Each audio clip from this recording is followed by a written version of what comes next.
સા બગડે એનો દી બગડે, પાયડી બગડે એનો પગ બગડે. આશે ઈ બગડી ગઈ. કાકા રડો નહીં. આશે શું થયું હતું ઘરવાળા સાથે? એને બીજાને લપરું કરી લીધું. તમારા ઘરના બીજા સાથે લફરું કરી નાખ્યું, એમાં તમને છોડી દીધા. છોકરો કે પપ્પા ઘરે આવો. નહીં, મને એ ઝેર સહન નથી થતું. તારી માં બગડી ને એટલે.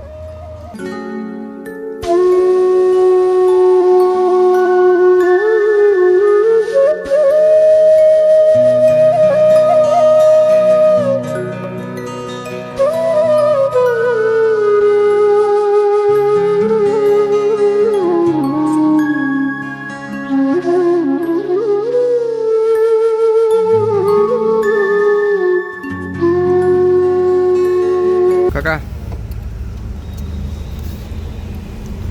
કેમ છો કાકા? આવું છે ભગવાન, મજામાં? તમારી જેવું. ક્યાં જાવ છો? બસ આ બોટલ વીણતો હવે મૂકું. બોટલ વીણવા જાવ છો? હા, બોટલ આમ ક્યાં જાવ છો? આમ આગળ વીણતો આવેલો તો અહીંયા ડેલે. ડેલે? હા, ત્યાંથી બેસી કાંઈક થોડો ઘણો ખાઈ લો, નાસ્તો બાસ્તો કરી લો, એવું ચા છે? પાણી પીવું. મારો ખર્ચો મને બેઠા બેઠા કોણ દેવાનું? મારા બાપ. ના ના, સાચી વાત છે. ખાવા માટે મહેનત તો કરવી પડે ને. હા, હાલે છે ત્યાં સુધી કરી, નહીં હાલે તો પછી ગમે ની એક જગ્યામાં તે પડ્યો રહીશ. તો તમારું નામ શું? હે, તમારું નામ શું છે? રામભાઈ. રામભાઈ. તો રહેવાનું ક્યાં? હા, એ પુલ હેઠે આપણે. પુલ હેઠે? હું તો સમજો ભાઈ, એક માથામાં સૂઈ પડી ગઈ હતી. સૂઈ ₹100 કાલ આપ્યા, બાલ કઢાવવાના, ઓલું મશીન મરાવવાના, ગુમડા થઈ ગયા, હા. દાઢી થઈ ગઈ હતી. હા. વાળ કપાવાના પૈસા નહોતા? નહોતા. પછી આ વેસી કાલનો એમને ભૂખ્યો હતો, કેમ કે એક બાજુ તાવ આવ્યો, એક બાજુ ઓલી સૂઈ પડી ગઈ હતી. કઈ નહીં, હું નીચે આવું, આપણે શાંતિથી વાતચીત કરીએ. હશે બાપા રામ સીતારામ. બાપા સીતારામ. શું નામ છે તમારું? રામ છે. રામભાઈ. હા, તો તમારે રહેવાનું ક્યાં?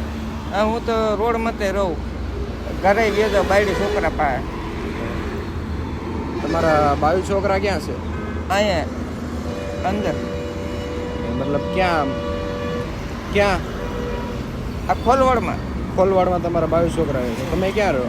હા, તો હું ન્યાય રહું, અહીંયા હુઈ રહું. એવું છે. તમે મૂળ ક્યાંના? ભાવનગર. ભાવનગરના છો તમે? હા. તો તમે આ કામ શું કરો? આ બોટલ. આ બોટલને એવું વીણો છો? તો આમાં કેટલું થઈ જાય છે? સાંજે 200, 250, 300 રૂપિયાનું કામ થાય તો ₹100 બે છોકરાને આપું, બાકીનો મારો ખર્ચો હું કાઢું. બીડી એટલે બાકસ ને બધું. આમાં 100-200 રૂપિયાનું કામ થઈ જાય? તો કાકા, અમે અહીંથી નીકળતા હતા, તમે આમ ચાલીને બધું વીણતા હતા ત્યારે જોયા, અમે તો ચાલો કાકાને કંઈક મદદ કરવાની કોશિશ કરીએ. અમે કરો તો તમારો આભાર છે. ના ના, અમને ભગવાને નિમિત્ત બનાવ્યા છે તો અમે કરીએ છીએ. અમે તો હાથ જોડે. જો હું બાવાજીનો દીકરા છે. મેં કોણ છું? બ્રાહ્મણ છો તમે? નાથ બાવાજી છે. તમે બાવાજી છો? હા, પણ માંગવું અને મરવું બે હરખું છે. એક જ હાથ પગ હાલે છે ત્યાં સુધી મહેનત કરવાની. ના ના, સાચી વાત છે. આપણા હાથ પગ ચાલે ત્યાં સુધી તો આપણે મહેનત કરવી જ જોઈએ. પછી હાવ ગડપણ આવી જાય, પછી ભલે ખાટલા પડ્યા રહે, પછી કોઈ બી આશ્રમ ગોતને પડ્યા રહે. તો કાકા, તમારે ઘર પરિવારમાં કોણ કોણ છે? મારે 4 દીકરીઓ છે, 1 દીકરો છે. 4 દીકરીઓ, 1 દીકરો. એ ક્યાં ખોલવાડમાં જ રહે? ખોલવડ. એ ભણે છે કે? હા, દીકરીઓ ભણવા જાય છે અને દીકરો કામ ઉપર જાય છે. દીકરીઓ ભણવા જાય છે ને દીકરો કામ ઉપર જાય છે. કામ ઉપર જાય છે. તો કાકા, તમે પુલ નીચે સૂઈ જાઓ તો એ કેવું સારું લાગે તમને? પણ એવું નથી ભગવાન, પીવાની થોડીક આદત છે, મોઢે કહું છું. એટલે રૂમ માથે નથી જતો. કેમ કે આપણી એકની જિંદગી ખરાબ થઈ, બધાની જિંદગી ખરાબ નથી કરવી. તમે તમારી રીતે જિંદગી જુઓ, હું મારી રીતે જીવું. એ માટે તમે ઘરેથી અહીંયા આવતા રહો પુલ હેઠે? હા, પુલ સાંજે બી આવું. રાતે પુલ હેઠે સૂઈ જાઓ? હા, ખાઈ પીને. તો ખાવાનું થઈ જાય છે? ટીપર ત્યાંથી દઈ જાય ઘરેથી. છોકરો આવે કે નહીં, એ ખાવાનું દઈ જાય, આલિયા બુક્કા ખાઈ લે. એટલે ખાવાનું થઈ જાય છે? શું કામ કરે? એ શું કામ કરે છે? છૂટી મજૂરી.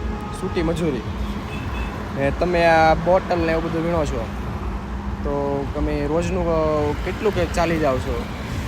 રોજનું આ બસ અહીંયા વાવ ઊંધી જાવ, વાવથી પાછું અહીંયા હાલીને આવું વીણતો. ચાલીને જ આ કામ કરવું પડે? હા, તો આમાં બીજું તો કાંઈ ગાડી તો હાલે નહીં આપણી પાસે. ના, સાચી વાત છે. ને તમારે કીધું કે તમારા હાથ પગ ચાલે ત્યાં સુધી હું કામ કરું છું. નાના કાકા, સારી વાત કહેવાય છે. જ્યાં સુધી આપણા હાથ પગ ચાલે, બીજાની પાસે બચ્ચાને હેરાન નહીં કરવાના, એ એની મહેનતનું ખાય છે. બીજા પાસે માગવું એની કરતાં પોતાના હાથ પગ ચાલે ત્યાં સુધી કામ કરવું સારું એમ. તો કાકા, અમે અહીંથી નીકળતા હતા તો તમને જોયા કે ચાલો કાકાની કંઈક મદદ કરવાની કોશિશ કરી. અમને લાગ્યું કે કાકા કંઈક તકલીફમાં હશે. તો તમને શું તકલીફ પડે છે? હવે તકલીફ તો ભગવાન એવું છે કે કપડાં નથી પહેરવાના, પહેલી તકલીફ એ. કપડાં નથી કોઈ પહેરવાના. ઘરમાં થોડીક તબલ થઈ ગઈ છે, માથાકૂટ. બીજી હવે મારો રામ મોત આપે ને એ તકલીફ છે. નાના કાકા, એવું ન વિચારવાનું હોય. જ્યાં સુધી આપણને જિંદગી મળી છે ત્યાં સુધી જીવવાની જ હોય. ના દવા પી જતો તો ના પાડી ઘરવાળી, ના ડોહા દવા ના પીતો. તો તમે દવા પી જતા હતા મરવા માટે? હા, મેં કીધું આ રખડવું એ કરતા. નાના કાકા, એ ન કરવું જોઈએ. જ્યાં સુધી જિંદગી મળી છે ત્યાં સુધી જીવી લેવી જોઈએ. હા, તો પછી હવે આ રીતે જિંદગી જીવું છું. મારો રામ જીવાડે ત્યાં સુધી જીવવાનું. એટલે જય માતાજી, ભગોડાવાળી મોગલ અને બાપા સીતારામ. તો કાકા, તમે મરવાનો પ્રયાસ પણ કરેલો દવા પીને? હે? મરવાનો પ્રયાસ કર્યો હતો દવા પીને? તો કાકા, કેમ એવું કેમ વિચાર્યું હતું? તો શું કરવાનું? કેમ એવું કેમ વિચાર્યું હતું દવા પીને મરવાનું કાકા?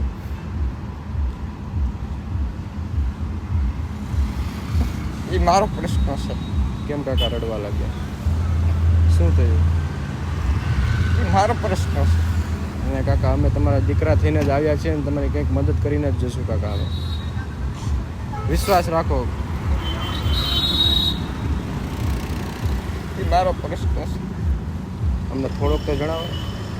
સા બગડે એનો દી બગડે, બાયડી બગડે એનો ભવ બગડે. આ છે એ બગડી ગઈ. અને કાકા, રડો નહીં. અમે તમારા દીકરા બનીને જ તમને મદદ કરવા માટે આવ્યા છીએ. ऐसे તમને સુખી રાખશે બાપા સીતારામ. બસ આ દુઆ મારી છે. શું થયું હતું ઘરવાળા સાથે? એને બીજાને લપરું કરી લીધું. તો તમારા ઘરના બીજા સાથે લફરું કરી નાખ્યું, એમાં તમને છોડી દીધા? એવું છે? તો બહુ ખોટું કર્યું કહેવાય કાકા.